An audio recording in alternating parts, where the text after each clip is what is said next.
Esse culto ao demônio, ou a possessão que tem nas igrejas neopentecostais, ela vem porque, primeiro, você acredita no demônio, nessa figura de Lúcifer como o inimigo, o enganador, ou não? Primeiro, existe essa figura?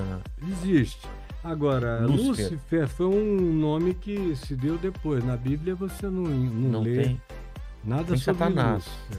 Satanás, diabo e as terminologias dos povos em volta de Israel, que era Beelzebu, era Baal, Astarote, Moloque. Tudo demônio. Todas essas figuras interpretadas, inclusive por Paulo, como figuras espiritualmente demoníacas, porque eram figuras que demandavam, faziam barganhas. Aí você tinha que oferecer um filho, oferecer uma filha, tinha que fazer grandes barganhas para grandes negócios. E isso sempre foi demoníaco, mesmo no espírito do judaísmo. Isso era considerado totalmente maligno. E agora, a figura de Lúcifer, ela aparece como referente a Jesus, a estrela da manhã. Então. É Jesus. Não era o demônio. Ele ganhou essa alcunha, foi transferido de Jesus, do Cristo, a estrela da manhã, para Satanás por uma hermenêutica pentecostal. Um erro de interpretação? Total. Por quê? E que ganhou, porque não tem conhecimento. Não, mas baseado em que trecho? Baseado na ideia de que ele é o estrela da manhã, queria ser maior do que Deus, queria chegar primeiro, queria iluminar antes de tudo, queria... Essa coisa aí do supremacismo é que, sobre Deus, né? Entendi. É que foi criando essa figura. Mas não existe essa figura desse anjo? Designado assim, não. E nem tem tampouco a ideia da figura de Satanás e do diabo. No Velho Testamento ela é quase desconhecida. Tá. Você vê alusões pequenas, você vê alusões simbólicas no Gênesis, a serpente. É uma arquetipia. Aí você vê que tinha a ver com a cultura judaica do deserto, onde tinha muita serpente venenosa. Mas era uma serpente com membros, né? Ela não rastejava, né? Ela tinha pequenos rastros de membros, né? Da evolução, ela perdeu. E tinha íbis e outras coisas lá, e outros tipos de ameaça, e serpente voadora, esse negócio todo. Aí ela ganhou essa arquetipia maligna. Mas o Velho Testamento praticamente não fala em Satanás. Mas fala da guerra no céu, um terço caiu junto com eles, aí não tá? Não. De onde isso vem aí é no isso? Apocalipse. Tá. E aí o Novo Testamento fala, mas o Velho Testamento fala poucas vezes. Uma delas é quando Davi matou os últimos gigantes, descendentes dos Nefilins. Quando ele matou os 4 últimos, irmãos de Golias, os homens dele mataram, aí diz assim, então, tem uma relação de causa e efeito, dando a certeza de que aqueles nefilins eram figuras malignas, demoníacas, do tal do cruzamento alienígena. Eu tenho muito mais tendência a crer naquilo que o pessoal chama de alienígena e que os cristãos chamam de anjo. Eu creio muito mais, porque anjo, para mim, não é aquele ser lá do Vaticano, nem querubim, aquele pintinho, gordinho, com bundinha. Não, eram figuras assombrosas. Você vê aquelas leituras em Ezequiel, tipo, tinha cara de boi para cá, de não sei o que para cá, olho, pé virado, era um negócio muito maluco. E outros tinham aparência de relâmpago, falando contigo. Era tudo muito diferente dessas romantizações no Velho Testamento. E tem também a coisa do objeto voador não identificado em Ezequiel 10, Ezequiel 1 e 10. que são aqueles girantes girando um dentro do outro. Ah, fala isso. Cara. Não tem também o lance de umas carruagens que. Aí já foi a carruagem de fogo de Elias, que É, levou que Elias pode ser pro uma céu, nave que também. pode ser também, porque era só uma coisa que eles só podiam definir Com a referência da época. do que eles tinham. É. Mas ali, Ezequiel disse que ele ficou aturdido, que caiu no chão, desmaiado de pavor. Aí ele acorda e ele vê aquela coisa brilhosa, com uma roda girando dentro da outra, pequenos olhinhos em volta e cambotas sobre as quais estavam apoiadas. Eles pareciam na cor como berilo. Ele vai tentando descrever o material daquilo ali, mas ele diz que não tinha referência. Aí o que é que acontece? Esses seres que saem, que se comunicam com ele, é que dão a mensagem do livro de Ezequiel todinha. É uma mensagem que vem de seres que saíram Esse cruzamento. dessa nave. Ah, da nave. Isso Ezequiel já no tempo do Tá. exílio dos judeus em Babilônia, já é muito tempo depois. Agora, no Gênesis, em Gênesis 6, é que diz que o dilúvio veio porque os filhos de Deus, os Benai Elohim, que era uma alusão aos que vinham do céu, Não anjos. a gente veio a chamar isso com o apelido de carteiro, mensageiro. É só isso. Malaquim. Então, eles vieram dos céus e a Bíblia não diz isso. É o livro de Enoque que diz que eles pousaram no Monte Hermon e fizeram um pacto de morte entre eles, de exílio de Deus, porque eles não suportavam não possuir as filhas dos homens. E eles escolheram as mais gostosas e tiveram com elas filhos, que se tornaram os homens poderosos da antiguidade. Gigantes. E que eram seres gigantescos. Mas isso é uma figura de linguagem ou eles eram mais altos Não, mesmo? a Bíblia chega a dizer que o rei de onde hoje é Golã, os altos de Golã, o rei do lugar, a cama dele de ferro puro tinha 5,10 metros Caramba. de comprimento e 2,80 de largura. E a gente fica atribuindo muita idiotice ao povo da antiguidade, era tudo que eles não eram, né?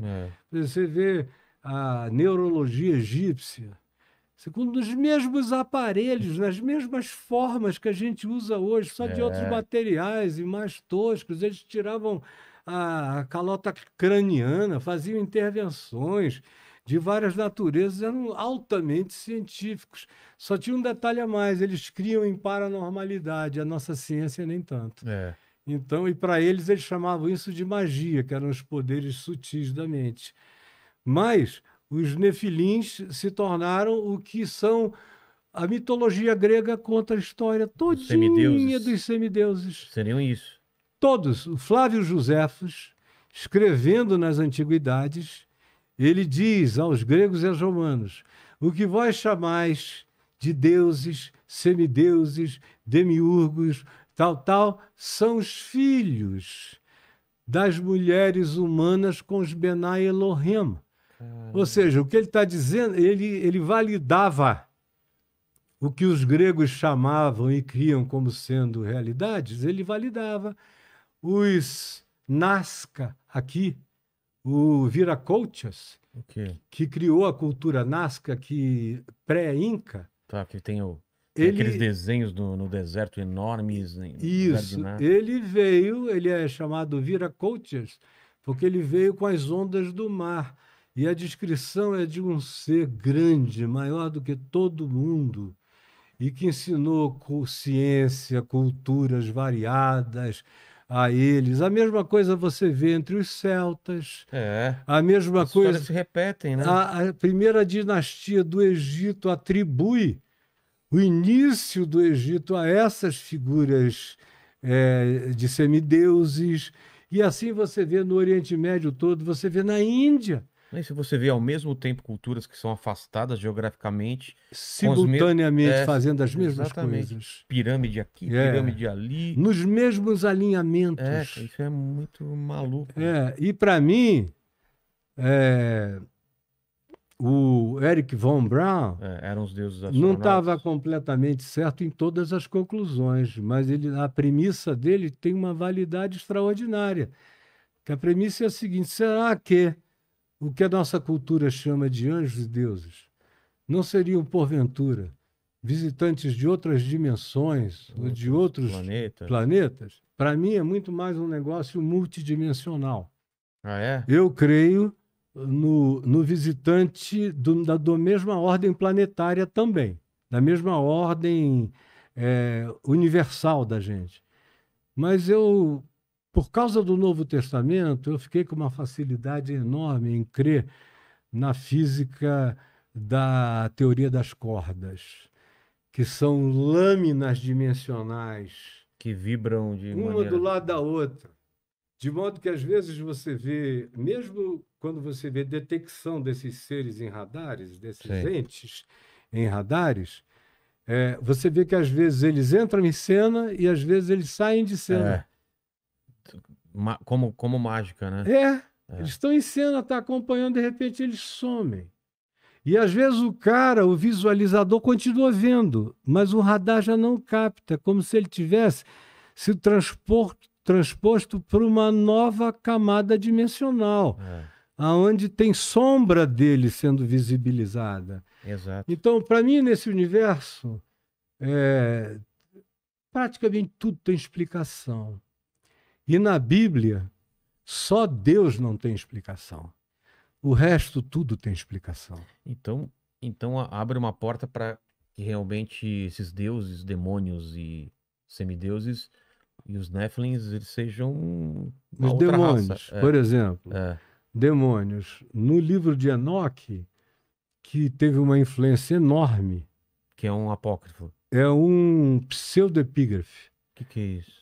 É quando se toma o nome de uma figura famosa de um outro tempo e se atribui a autoria do texto àquela pessoa. Então, Enoque é o 7º depois de Adão. Tá. Foi arrebatado, que andou com Deus e tal, e viu que ninguém tinha visto, enfim. E ele é o cara que vem antes do dilúvio. Depois vem Lameque, filho dele, depois vem Noé e o dilúvio. E o dilúvio vem por causa dos experimentos. Literalmente se diz, por que os Benai Elohim se deitaram com deitaram e os seus filhos alteraram a natureza de todas as criaturas que andavam pela terra. Caramba. Não apenas seres humanos, mas o mundo Fizeram inteiro experiências virou genéticas. a ilha do Dr. Monroe. É aquela loucura doida. Aí, por isso vem essa história de separa. Sim. Agora, é claro que a Arca de Noé não foi uma só. Não dava para pôr todos os animais Um de banco cada genético. Não, mas é um banco genético. Você vê culturas diferentes com a mesma história. De seu alagamento. Dos seus Noés locais. Que sobreviveram com revelação semelhante, de construir uma coisa que aguentasse o dilúvio. Aí o que é que a gente vê aí? Os Nefilins, o Enoque diz no livro atribuído a ele, que os demônios, que a gente chama demônios, são os Nefilins que morreram e que, como eles não eram homens e não anjos, e nem anjos, eles se tornaram seres perturbados, obsedando os filhos dos homens sobre a face da terra. Eu acho essa uma descrição muito interessante de onde procedem os demônios. Agora, é claro que, para mim, 98% do que as pessoas chamam demônio, a gente trata com psiquiatria, com terapia, com um monte de coisa. Agora, que eu creio em demônios, eu creio. Eu já tive encontros bárbaros com seres demoníacos, quando eu era pastor em Manaus, especialmente, porque o amazonense antigo, que já não é o de agora, ele tinha um olhar totalmente animista do mundo. Então, as árvores tinham espíritos, o rio era uma herança indígena e É. cabocla. Então, o mundo deles era muito mais lotado disso. Agora, eu vi estudante de medicina assistindo aula de anatomia ficar possesso na classe, Incorporarem. quebrar a classe inteira, me Caramba! encher o professor de cacete e me chamarem lá. E eu nunca tive medo disso mesmo, né? Não vou nem falar o que eu ia falar. Pode falar. Aí eu botei muito demônio. O demônio corria assim, tipo para me baianar.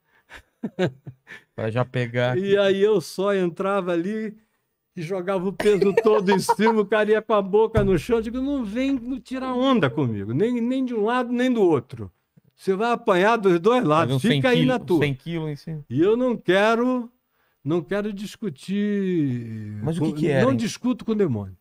Você acha que era demônio mesmo? Era Absolutamente, cara. Você vê com uma força o sujeito sobrenatural? botar um espinho de Tucumã aqui pela pele, Caramba! saindo aquele espinho preto assim na tua cara. Você vê Que o doideira. sujeito começar, claro que um paranormal iria dizer, não, isso é uma hiper, super paranormalidade. O cara começar a descrever o que está acontecendo nas casas dos vizinhos. E por curiosidade eu mandava checar. Estava tudo acontecendo E era no verdade. MB, tudo verdade. Então, qual a explicação?